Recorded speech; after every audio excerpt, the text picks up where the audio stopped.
Les deux. Exactement. Voilà. Ah oui. Oui, parce que c'est On n'a pas le problème. Sur ce mur ici et d'accueillir les personnes. Voilà. Donc, on peut le mettre à disposition aussi des partenaires. D'accord. Donc, avec. Par là. Madame le maire, secrétaire départemental de nous accueillir, Madame la secrétaire générale adjointe de la préfecture aussi, Monsieur le député, Mesdames et Messieurs mes collègues, les partenaires, les représentants de la Poste, pour vous dire que nous en sommes à la deuxième maison France Service sur le territoire. On a répondu à l'époque, récemment pour celle-ci, à l'appel à projet de l'État. Et donc on a commencé hier dans ma commune et puis ici. Et je pense qu'on va poursuivre. J'en discutais avec Madame la secrétaire générale de la préfecture. On va continuer à l'Agassi. On a l'accord de principe pour une 33e maison dans le département.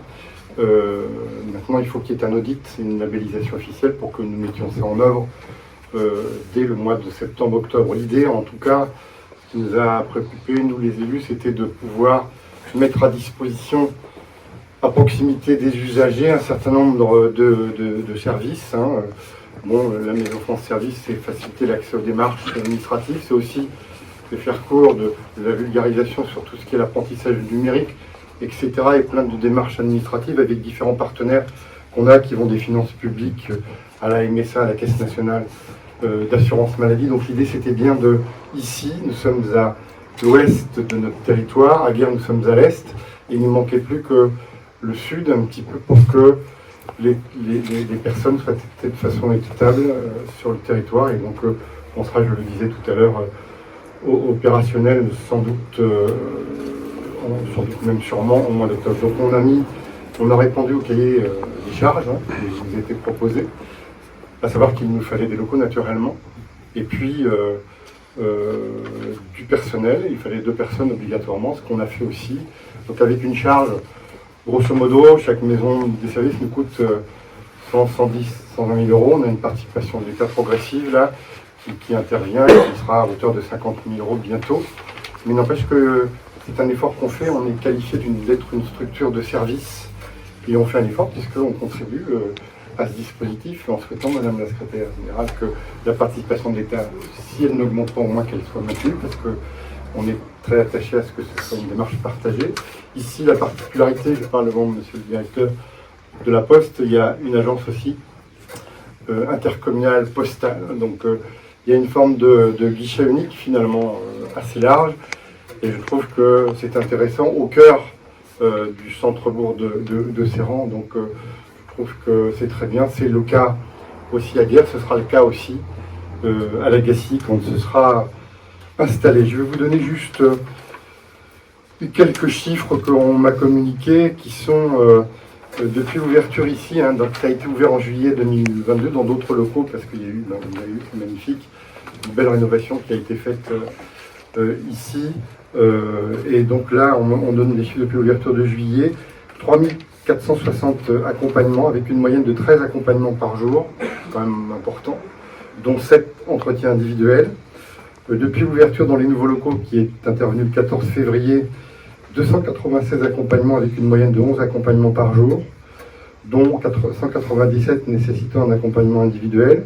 Et dans 90% des situations, la démarche pour laquelle l'usager est venu est traitée en une seule fois.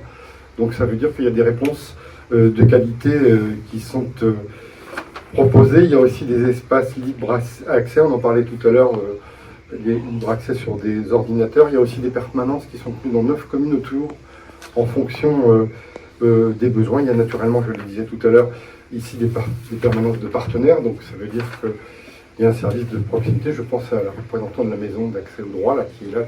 Tout à l'heure, il est là, là.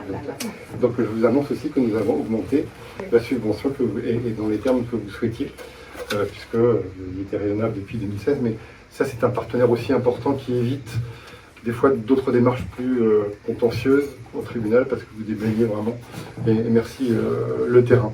Donc il y a des actions aussi d'aller vers, avec des co-animations, je pense au dispositif en concertation avec Nina Simone, et puis des actions portes ouvertes, des cafés découvertes, etc. Je voudrais, parce que je ne veux pas être trop long, saluer les 2 personnes qui sont là. Pauline Champin, où est-elle? Montrez-vous, voilà. Et Christelle Brise, j'espère que je n'écorche pas, Brise-Boss, Brisevaux, qui est ici aussi. Donc elles sont à la disposition des usagers. Donc voilà, je crois que c'est un plus apporté vraiment à la population, de manière intergénérationnelle. Hein. Vous savez qu'on a quand même, je le disais en aparté tout à l'heure, on avait avant une trésorerie de proximité, un service de la poste, on les a plus.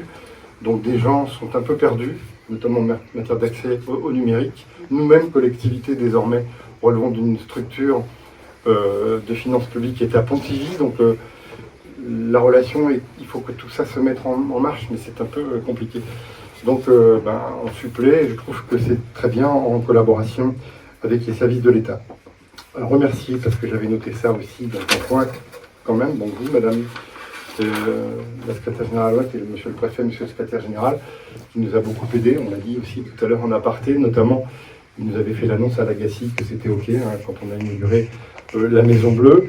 Remercier naturellement les personnels du pôle, parce que c'est vous qui êtes les ambassadeurs aussi, les relais, et les facilitatrices, finalement, par rapport aux usagers.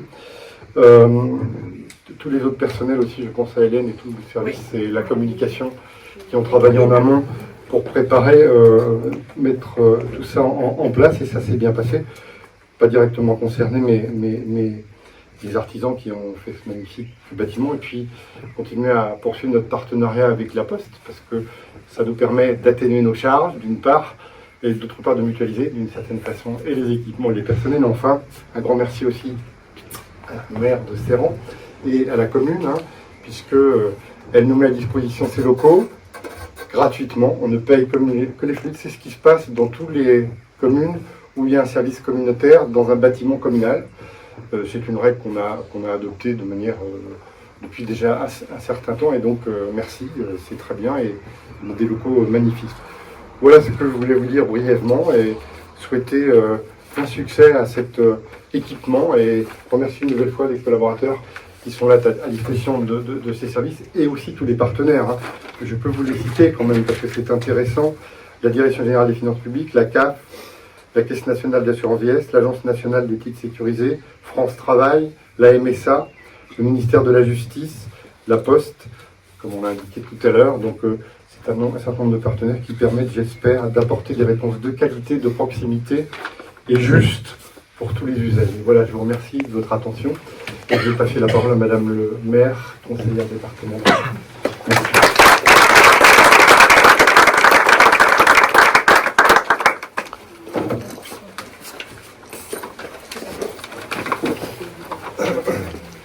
Alors, bonjour à toutes et à tous. Je ne vais pas revenir sur la qualité du service puisque le président s'en est déjà chargé. Je suis ravie d'inaugurer aujourd'hui la maison France Service.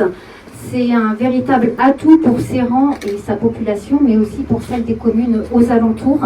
C'est vraiment quelque chose, France Service, c'est un véritable vecteur d'attractivité pour notre territoire.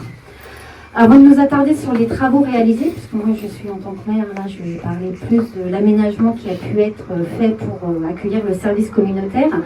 Revenons quelques années en arrière. En 2017, une maison de service au public, une MSAP, comme on appelait ça à l'époque, avait été ouverte ici même par la Poste, en concertation avec la commune de Serran, la préfecture du Morbihan et donc quelques partenaires. La MSAP était un point d'accueil chargé de recevoir, d'orienter et d'aider les usagers dans leurs démarches administratives et d'accès aux droits relevant de plusieurs organismes. Donc, il y a un peu la base de ce qu'est France Service aujourd'hui, et ainsi on peut dire que dès 2017, les fondements de France Service étaient posés à Serran. Mais revenons plutôt sur la réhabilitation de ce bâtiment. En novembre 2022, les services de l'État validaient l'ouverture de France Service à Serran, et donc dans la foulée, après plusieurs hypothèses, il a été donc décidé d'installer France Service dans ces locaux même, où auparavant résidaient donc la Poste et la MSAP. Il a été acté de construire un bâtiment annexé juste derrière le service, le bâtiment où il y a le tri de la Poste, un bâtiment d'une superficie de 50 mètres carrés, et donc de dédier la surface qui était dédiée à la Poste, la surface de 125 mètres carrés, qui aujourd'hui est dédiée entièrement au service France Service. Le chantier a démarré en début d'année 2023, février 2023, dans mes souvenirs, qui a été livré, je me permets de regarder Thomas d'Angèle qui a été maître d'œuvre, et qui a été livré un an plus tard, donc on a tenu à peu près les délais à quelques semaines près. Il était prévu peut-être juillet 2023 à l'ouverture de France Service, mais ils ont été justement accueillis dans un autre bâtiment, dans le centre-bourg de Serran. Il y a eu agilité à ce moment-là pour trouver un moyen d'accueillir le service. Donc pour la réhabilitation de ce bâtiment, comme je le disais, la commune a été accompagnée donc par Thomas d'Angèle, maître d'œuvre, que je remercie. Les entreprises qui sont intervenues dans de nombreux corps de métier, la démolition, le terrassement, le gros œuvre, la charpente, la couverture, les menuiseries, etc. J'en oublie très certainement. Il y a eu un gros travail de fait pour réhabiliter ce local. Et puis globalement, comme on le voit ici, ont été agencés donc le hall d'accueil avec la borne d'accueil, un espace pour le guichet de la Poste, plusieurs bureaux, donc des bureaux de confidentialité pour les partenaires, ce qui est très important pour ce service communautaire. Un espace de documentation dans le hall d'accueil, un espace numérique, une salle de réunion, voilà globalement. France Service, comme on l'a dit, c'est un service communautaire, donc nous avons associé Madame la vice-présidente en charge de l'action sociale d'Oustaco-Sierra Communauté, chère Christelle, et puis également les services, on les a conviés plusieurs fois à des réunions de chantier, parce qu'on souhaitait que le local soit le plus adapté possible au service, et on espère avoir répondu à vos demandes, et je vous remercie pour votre participation à ces réunions. Je remercie également l'ensemble des entreprises qui sont intervenues sur cette opération pour la qualité du travail réalisé que je vous laisse constater. Et je remercie également, côté élu serrantais, Jérôme Fablet, qui se cache quelque part, et qui est adjoint aux travaux, donc, et qui, à travers son implication, a apporté une attention soutenue sur le déroulement du chantier. Donc, qui dit inauguration d'une opération parle évidemment finance. Sur cette opération qui a eu un montant global de 541 084 €, nous avons donc été accompagnés par plusieurs partenaires. Alors un partenaire qui est ici présent, c'est La Poste, qui nous a accompagnés à hauteur de 30 000 €, notamment pour l'extension côté facteur, puisque nous avons conservé la partie facteur ici. Également les services de l'État à travers la DETR pour un montant de 28 404 € et la DECIL à hauteur de 130 000 €. Et puis le conseil départemental du Morbihan pour un montant de 128 116 €, soit un montant d'aide globale de 316 560 €. Et donc je remercie sincèrement tous les partenaires de nous avoir accompagnés financièrement dans cette opération. Reste à charge donc pour la commune de Serran à un montant de 224 523 €, ce qui représente 41,5% du montant global de l'opération, qui est porté par le budget de la commune. Et comme l'a précisé donc le président tout à l'heure, effectivement, après réflexion entre élus serrantais, il a été décidé de faire le choix de mettre à disposition gratuitement ces locaux au profit, avec la volonté de manifester cet esprit de solidarité, et également l'importance, on a bien pris en compte l'importance d'avoir ce service sur la commune, sur cette partie ouest de la communauté de communes, puisqu'il n'y a pas que les Serrantais à en bénéficier. Ça, je trouve que c'est essentiel. Il y a également toutes les communes alentours. Avant de conclure, j'enfile rapidement ma casquette de conseillère départementale pour dire qu'évidemment le département est toujours présent pour accompagner les communes. Donc il nous a accompagnés sur ce projet-là, mais également accompagner l'intercommunalité. Et puis de plus, à travers les missions assurées par France Service, le conseil départemental, au titre de ses compétences sociales, est un véritable partenaire. Et donc il y a une agent du département ici, ce que je lui disais en aparté, j'espère que le partenariat va être amené à se développer entre le département et France Service ici. Je ne vais pas être plus longue, j'ai déjà été suffisamment longue. Une fois de plus, je remercie sincèrement toutes celles et tous ceux qui ont participé de quelque manière que ce soit à cette réhabilitation, qui est une véritable réussite, et permettre ainsi l'arrivée de France Service à Serran au profit de nos concitoyennes et de nos concitoyens, afin de leur apporter des réponses concrètes et de les accompagner. Je vous remercie pour votre attention. Je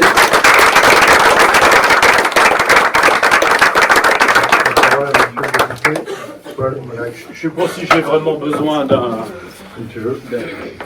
Non, alors, j'étais venu ici il y a un certain temps, puisqu'on avait inauguré une maison de service au public, alors je ne sais pas si Céline s'en souvient, mais avec Alain Marchal, et donc qui avait... On commençait quelque part à mettre en place ces services qui sont maintenant France Service, mais qui ont, pendant un certain temps, ont été des MSAP. Alors, pourquoi? Parce que tout simplement, dans la réorganisation, on va dire ça, des services de l'État, ce qui était à proximité, finalement, a commencé à disparaître. Et donc, on s'est retrouvé avec des gens qui venaient un peu partout pour voir comment on fait les cartes grises, comment, avec les impôts, comment ça fonctionne, etc. Et le fait que, par exemple, les impôts soient partis à Pontivy, il y a des gens qui me disent « Ah bah oui, on est obligé d'aller à Pontivy ». Eh bien non, on n'est pas obligé d'aller à Pontivy. Tout simplement parce que les agents des impôts font des permanences dans un certain nombre de maisons France Service, c'est comme ça qu'on dit aujourd'hui. Et donc cette articulation s'est mise en place au départ. Alors je pense en particulier aux salariés. Ils n'ont pas dû rigoler tous les jours parce qu'il faut passer d'une carte grise à la CPAM, à la CARSAT, etc. etc. Ils se sont formés petit à petit. Et je pense qu'ils ont dû acquérir ces compétences-là, mais ça n'a pas dû être très simple parce qu'il a fallu finalement, c'est vous qui faites le lien aujourd'hui entre les citoyens et les différentes administrations. Et Dieu sait s'il y en a un certain nombre. Alors c'était quelque chose dont on avait vraiment besoin, parce que finalement, par rapport à ce qu'on avait avant, peut-être que finalement, on a finalement tous les services ici à Serran. On n'a même plus besoin d'aller à Plermel, par exemple. Et donc, c'est peut-être finalement un service qu'on rend à la population directement, plus simple. Et puis, on a réussi à avoir maintenant du personnel au bout d'un certain nombre d'années qui est très compétent, parce qu'ils sont capables de dire, bon ben voilà, c'est ça qu'il faut faire, etc. Puisque vous avez toujours, je pense que vous êtes toujours, à un moment donné, devant un écran, et vous apercevez que ça m'est validé, et ça ne marche pas. Et là, ça devient très très énervant, mais il ne faut pas s'énerver. Et donc, alors certains restent là et puis s'aperçoivent que tout disparaît, qu'il faut tout recommencer. Donc c'est pour ça que vous êtes là évidemment et que vous savez dire aux gens ce qu'il faut qu'ils fassent. Parce que c'est vrai qu'un certain nombre de nos concitoyens, alors dans ces cas-là c'est pas compliqué, c'est ah je suis pas content, j'en ai marre et je vais voir qui? Bah, le député, pour lui dire. Et le député fait une question écrite. Le maire. Ou le maire. Oui, le maire. Mais comme ils disent, oui, mais le maire, bon, il ne m'a pas écouté, donc je monte plus haut. Oui, il n'a pas été maire, c'est pour ça. Et après, le député embête l'administration en faisant des questions écrites, des lettres au ministre, etc., etc. Voilà un peu comment ça se passe. Donc je suis content de voir qu'il y a un certain aboutissement et qu'on a pas mal de maisons France Service, bon, des MSAP d'abord, parce qu'on en a créé quand même, enfin comme je dis on, c'est essentiellement vous, hein, les élus locaux. Et donc ça permet quand même de mettre de l'huile dans les rouages et de faire que les citoyens ne sont pas livrés à eux-mêmes, parce que il faut bien avouer que certains, s'ils ne sont pas aidés, eh bien, ils n'auront pas accès à tout simplement ce qu'il aurait dû, tout simplement ça. Et qu'il y a, dans les aides sociales par exemple, il y a un gros recours parfois, un non-recours aux aides. On estime par exemple, c'est un tiers des gens qui ont droit au RSA qui ne le demandent pas. Et si vous ne le demandez pas, ben vous ne le l'avez pas. Tout simplement. Voilà, donc belle réussite. Hein, et donc on espère évidemment, on lui souhaite longue vie et puis on espère qu'ici le travail, mais on n'en doute pas en vous voyant, que le travail sera bien fait.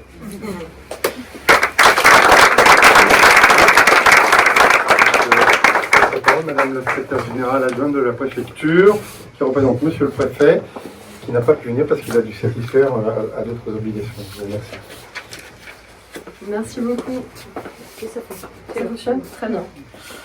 Merci beaucoup, bonjour à toutes et tous.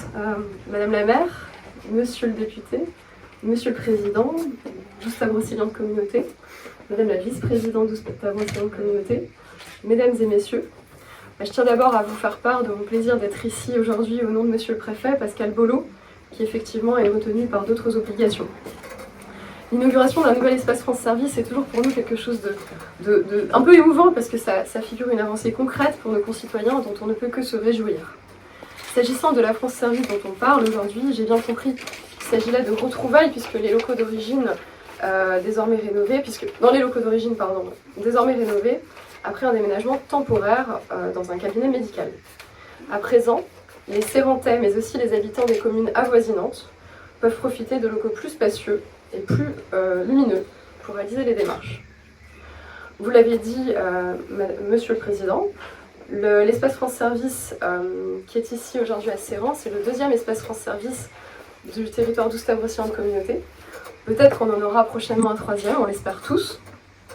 Je crois qu'il a su trouver son public, puisqu'effectivement, on a une douzaine d'administrés qui se présentent tous les jours, et plus de 3150 sollicitations sur la seule année de 2023.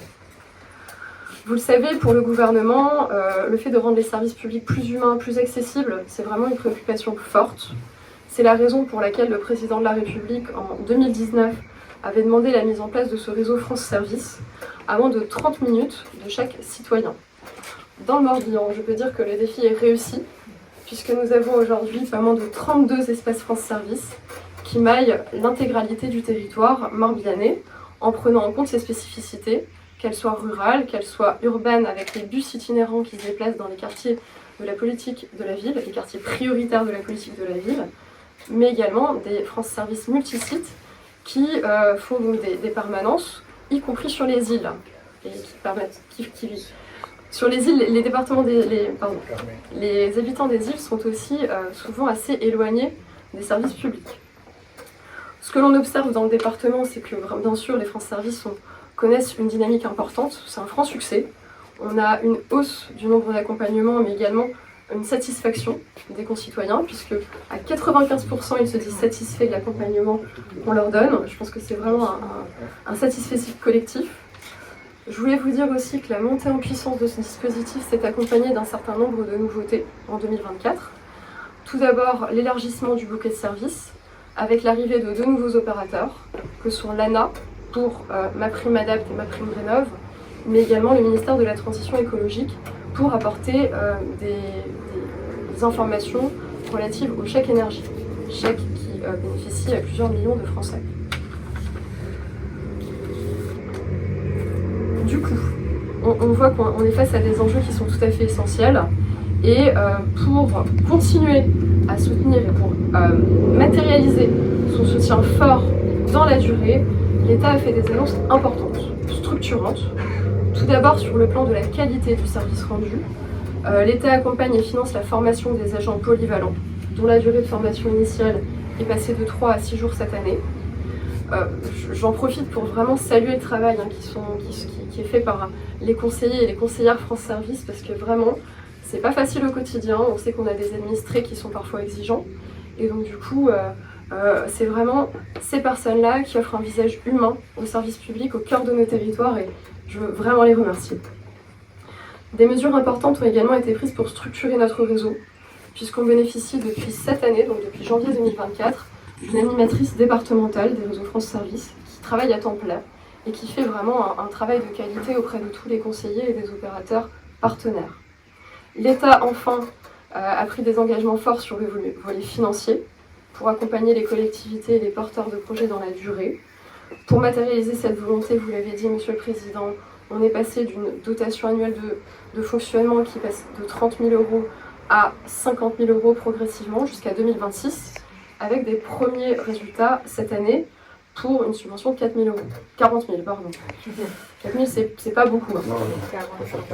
Et donc du coup, pour revenir à ce beau projet qui nous réunit aujourd'hui, effectivement, je me réjouis de savoir qu'on a pu contribuer avec l'enveloppe qui est à la main du préfet, les enveloppes qui sont à la main du préfet, que sont la DSIL et la DETR, pour apporter environ 160 000 €. Je n'oublie pas, après avoir rappelé un petit peu les perspectives et les enjeux pour l'État, que ce beau résultat est effectivement le fruit d'une ambition et d'une volonté commune, partagée. Donc je souhaite vraiment saluer ici tous les élus locaux sans qui rien ne serait possible, également tous les partenaires, la Poste, la CAF, la DDFIP, je ne vais pas les citer, mais ces partenaires ont été cités, Et voilà, comme je l'ai dit tout à l'heure, remercier les conseillers qui font vivre chaque jour les France Service sur notre territoire. Je vous remercie pour votre attention. Merci.